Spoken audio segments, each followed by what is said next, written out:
السلام علیکم ورحمۃ اللہ وبرکاتہ۔ جی میں امید رکھتا ہوں کہ میرے سب دوست احباب خیریت سے ہوں گے۔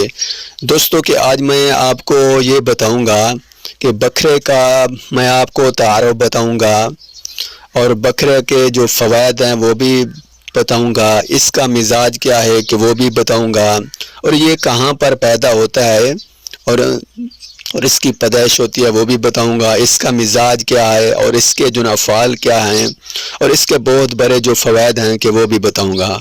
دوستو بکرا کا جو تعارف ہے کہ عربی میں اس کو جو خسک کہتی ہیں، کہ فارسی میں اس کو خارکس کہتی ہیں، کہ پنجابی میں اس کو بکرا کہتی ہیں، اور جو انگریزی میں تو اس کو استعمال کر پیس کہتی ہیں۔ اس کی ماہیت یہ ہے کہ یہ ایک بیلدار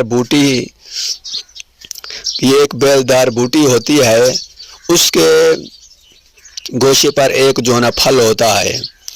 تو اس کا مقام پیدائش جو ہے یہ پاکستان میں اور ہندوستان میں ایران کے خشک مقامات پر یہ جو ہے پیدا ہوتا ہے۔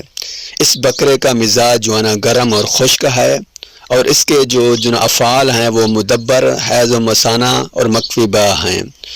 دوستو کہ اس کا استعمال طریقہ یہ ہے کہ 1 گرام سے 2 گرام تک آپ ان کو صفوف بنا کے آپ ان کو استعمال کر سکتے ہیں، اور کہ اس کے فوائد جو کہ بے شمار ہیں، بہت بڑے۔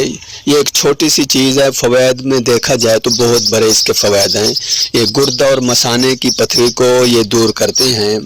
مستقل استعمال کرنے سے گردہ اور مثانے میں چاہے جتنی بھی بڑی پتھری ہو وہ کنکریاں نما ہو کر خارج ہو جاتی ہے، نکل جاتی ہے۔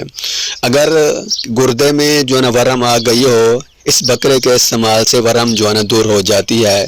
پیشاب میں جلن ہو تو وہ بھی اس بکرے کے استعمال کرنے سے دور ہو جاتی ہے۔